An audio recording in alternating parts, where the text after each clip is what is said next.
Langley Wood, The CIA's Script for Empire, by Thomas Omi. Johnson. Hollywood doesn't just entertain, it instructs. And for decades, the Central Intelligence Agency has been one of its most powerful ghostwriters. The CIA's involvement in film and television isn't a conspiracy theory. It's a matter of public record. Since its founding in 1947, the agency has worked behind the scenes to shape how Americans and the world see war, power, and the United States itself. From rewriting scripts to funding productions, Langley has used Hollywood as a soft power weapon, crafting stories that sanitize covert operations and glorify empire. The roots of this strategy go back to the Office of Strategic Services, the CIA's World War II predecessor. The OSS understood that film could be used for psychological warfare. Director John Ford, then a Navy officer, made propaganda films for the OSS, including The Battle of Midway, 1942, which blended real combat footage with patriotic narration to rally public support. This early fusion of cinema and state messaging laid the groundwork for what would become a long-term cultural operation. By the 1950s, the CIA was funding films through front organizations like the Congress for Cultural Freedom. One of the most famous examples is the 1954 animated adaptation of George Orwell's Animal Farm. The agency secretly acquired the film rights from Orwell's widow and rewrote the ending to make it more explicitly anti-communist, stripping away Orwell's critique of capitalist authoritarianism.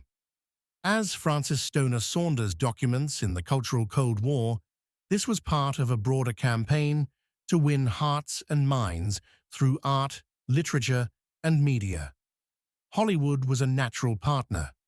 The CIA's Entertainment Liaison Office, formalized in the 1990s, offered filmmakers access to classified information, locations, and technical advisors, so long as the final product aligned with the agency's image. Films like The Recruit, 2003, and Zero Dark 30, 2012, were made with CIA cooperation, portraying the agency as heroic, embattled, and morally complex. These weren't just thrillers, they were recruitment tools. Even earlier, the CIA influenced The Quiet American, 1958, based on Graham Greene's novel. The original story was a scathing indictment of American interventionism in Vietnam. But the film version, produced with CIA input, flipped the narrative, turning the American character from a dangerous ideologue into a tragic hero.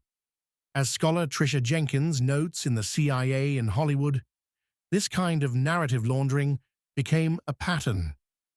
The CIA has worked to ensure that its image is one of competence, patriotism, and moral clarity, even when the facts suggest otherwise. This influence extended to television as well. Shows like Alias 24 and Homeland were shaped by former intelligence officers or agency consultants. The goal wasn't just accuracy, it was alignment. The CIA understood that controlling the story meant controlling the stakes. Torture became enhanced interrogation. Coups became democracy promotion. Assassinations became targeted strikes. And while Langley was polishing its image on screen, it was waging war off it. COINTELPRO, the FBI's domestic surveillance program, targeted civil rights leaders, black organizers, and anyone deemed subversive. When Dr. Martin Luther King Jr.